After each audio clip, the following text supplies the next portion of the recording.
আজ এই সমাজের অবক্ষয়ের কারণ কি জানেন? ওয়াকুনু মাস সাদিকিন, সৎসঙ্গ ছেড়ে দিয়েছি, সৎসঙ্গ নেই। এখন প্রাতিষ্ঠানিক শিক্ষা আছে, শিক্ষার মধ্যে ওই নূর নেই। এখন শিক্ষা মানুষ অর্জন করে কেন জানেন? ডাক্তার হওয়ার জন্য, ইঞ্জিনিয়ার হওয়ার জন্য হন, কোনো সমস্যা নেই। ব্যারিস্টার হওয়ার জন্য হন। কোন ডাক্তার? যারা মা বোনদের পেট কেটে সন্তান বের করছে, সিজারের নামে কসাইখানা খুলেছে। কোন ইঞ্জিনিয়ার? লোহার জায়গায় বাঁশ ঢুকাই দিতেছে। একসাথে বলা যায় না? আমার কথায় বোঝা যাচ্ছে? কোন ইঞ্জিনিয়ার লোহার জায়গায় বাঁশ দিচ্ছে? কোন ডাক্তার কসাইগিরি করছে? বান্দা এখন ভাতের থেকে ওষুধ খায় বেশি। খুঁজে দেখেন, অহরহ ভাতের থেকে ওষুধ খায় বেশি। কেন? কারণ আজ আমরা লাকাদ রাদিয়াল্লাহু আনিল মুমিনিনা ইয ইউবাইউনাকা তাহতা শাজার, আমরা ওই বায়াতের রাস্তা, ওই তরিকত, নবীর দেখানো পথ, যেটা প্যারা নবী আমাদেরকে দিয়ে গিয়েছেন, ওই পথ ছেড়ে দিয়েছি। আল্লাহ ওয়ালাদের পথ ছেড়ে দিয়েছি, ঠিক কিনা? এজন্য আজকে অবক্ষয়, আজকে সমাজের মধ্যে যারা জানি যে জালেম, এরা কোনো আলেমের কাতারও পড়ে না, নেতৃত্ব তাদের, নেতৃত্ব তাদের, হুকুমত তাদের, রেডিমেড সরকার। তবে হ্যাঁ, স্পষ্ট ভাষায় বলতে চাই, আমরা সৈয়দজাদা কারবালায় ৭২ ছিলাম, তখন দাবাইতে পারো না, এখন তো কোটি কোটি হয়ে গেছে। আওয়াজ দেয় না, ঠিক কিনা? তখন রাসূল পাকের শেরদেরকে, গোলামানে মুস্তাফাদেরকে দাবাইতে পারো না, এখন তো কোটি কোটি হয়ে গেছে, এখন কাকে দাবাবা, ঠিক কিনা? তো যেটা বলি আমরা বয়ান, আমাদের বয়ান চেঞ্জ করি না। রাতে একটা, দিনে একটা, এরকম আমাদের হয় না। উঠিয়ে দেখেন, আলহামদুলিল্লাহ, ওয়ালা ফাকরা, অহংকার থেকে আল্লাহ এবার হেফাজত করুক। এখনকার যারা আছেন তারা একসময় একটা বলেছেন, এখন আরেকটা বলে। সুমা মাআযাল্লাহ বলে, এদিক দিয়ে আমি তাফসীর করছি, এখান থেকে যদি নবী হেঁটে যেতেন তাহলে নবী বসে যেতেন আমার তাফসীর শোনার জন্য। নাউযুবিল্লাহ। আদব উঠে যাচ্ছে বাবা। আদিনি কুল্লি আদাব, দিন প্রতিষ্ঠা ছিল আদবের পরে, এখন আদব উঠে যাচ্ছে, আদব উঠে যাচ্ছে। আদব উঠে গেল তো ওইখানের মধ্যে আপনি হাজার কোরআন সুন্নাহর মাহফিল করেন, হাজার আপনি মসজিদ করেন, কোন সেজদাও কবুল হবে না। ওই সমাজ কখনো উন্নতির শিখরে পৌঁছাবে না। কেন? কারণ আদব উঠে গিয়েছে। কোন আদব?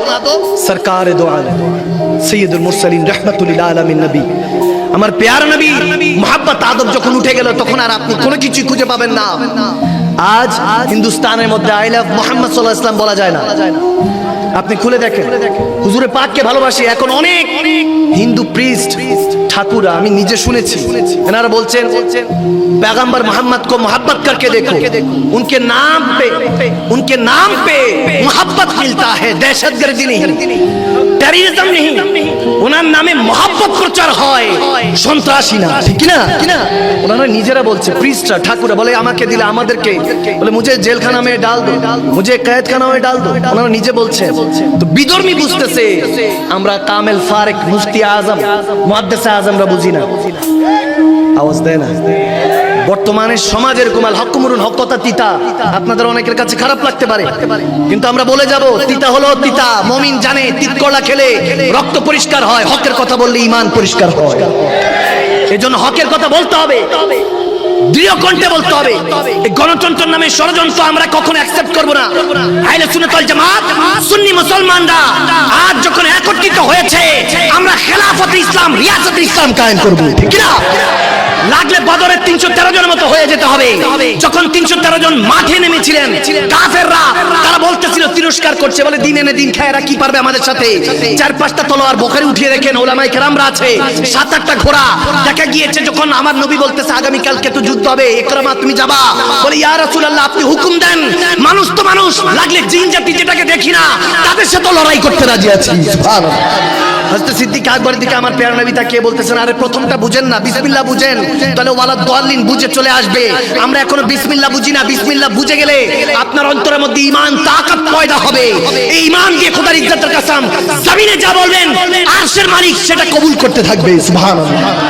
নাসিরউদ্দিন সিপাহসালা গতকালকে সিলেট জমিনে যখন ওখানে খেতাবাত করছি, এরকম অবস্থা হয়েছে, খেতাবাত করতে করতে একটা সময় কয়েকটা যুবক দাঁড়িয়ে গিয়েছে, বলে, সাহেব আপনারা শুধু হুকুম দেন, রাবারে আকায়েদ আহলে সুন্নাতরা আমাদের কাকাবিরিনরা হুকুম দিতে দেরি হবে না, লাগলে হাতকে তলোয়ার, জেসিনকে ঢাল বানিয়ে আরেকটা বদর দেখতে আমরা রাজি আছি।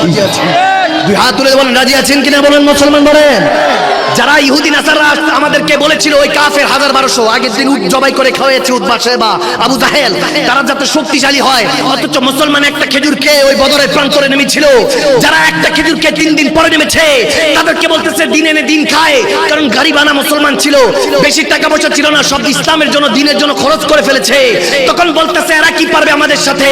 ওখানে আবু জাহেল শক্তিশালী হয়ে টিম নিয়ে নেমেছে, লাশকার তাদের ছিল, ঘোড়া হাতি তাদের ছিল, তলোয়ার তাদের ছিল, কিন্তু ওই দিন যারা তিরস্কার করেছে তারা নাস্তানাবুদ হয়ে গিয়েছে।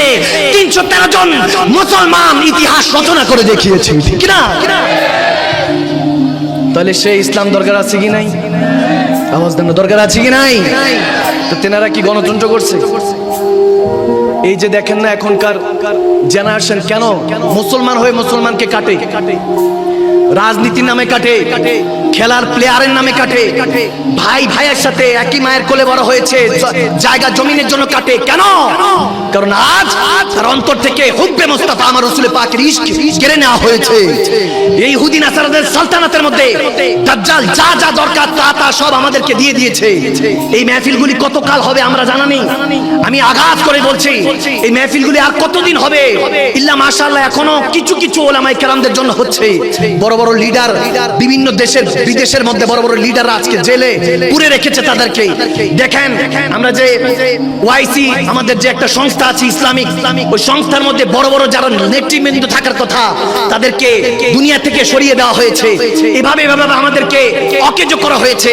এই ইতিহাস আজ নয় 200 বছর আগে আব্দুল ওয়াহাব নাজদি নামে এক সৌদ খানদানের সাথে আত্মীয়তা করে নাজদিয়াত ফেলিয়েছে, যার ক্ষেত্রে আমার প্রিয় নবী আঘাত দিয়ে গিয়েছেন। বুখারী মুসলিম শরীফের মুত্তাফাক আলাইহি হাদিস যে ইয়ামানের জন্য সিরিয়ার জন্য দোয়া করেছেন, নাজদের জন্য বর্তমান রিয়াদ, যেখানে মধ্যে দেখবেন হ্যালোজিন পালন করা হয়, ইহুদি নাসারাদের কালচার কৃষ্টি কালচারগুলিকে ফলো করা হয়।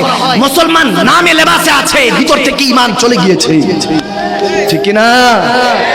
এই যে বললাম আল হক মুরুন হক কথা তিতা হতে পারে। আমাদের যুবকগুলিকে গাত মেলামেশা হচ্ছে। প্রিয় নবী যে কিয়ামতের সিম্পটম যে আলামতগুলির কথা বলেছেন তার ওই 72টার মধ্যে একটা এরকম আছে যে আমার শেষ জামানার উম্মতরা কুকুরের ন্যায় হয়ে যাবে। কুকুর যেমন কোন নিজেরা মা কোনটা বোন কোনটা চিনে না, যেভাবে কুকুর রাস্তাঘাটের মধ্যে জেনা করে নিজেদের স্বাদ মিটায়, যৌবনের রস মিটায়, বর্তমান মুসলমানের সন্তানরা এগুলো করছে। এগুলো করছে কেন করছে? কারণ হলো ওয়াকুনু মা'আস সাদিকিন ওয়া উলিল আমরি মিনকুম। সৎ সঙ্গ আমরা ছেড়ে দিয়েছি, আল্লাহ ওয়ালাদের সাথে সঙ্গ ছেড়ে দিয়েছি। স্টেজ থেকে নামলে শেখ একটা সেলফি, আগে ছিল গিয়ে সবাই দোয়া করতো, দোয়া চাইতো, ওলামায়ে কেরামদের কাছে গিয়ে দোয়া চাইতো, হুজুর দোয়া করেন, মা বাবার জন্য দোয়া করেন, পরিবারের জন্য দোয়া করেন, আয় উন্নতির জন্য দোয়া করেন। আগে ছিল এগুলো। এখন সাধারণ পাবলিক হাত তুলে বলে আল্লাহ আলেমদেরকে মিলায় দাও, ঠিক কিনা? আমার কথা মনে আপনারা বুঝতেছেন না?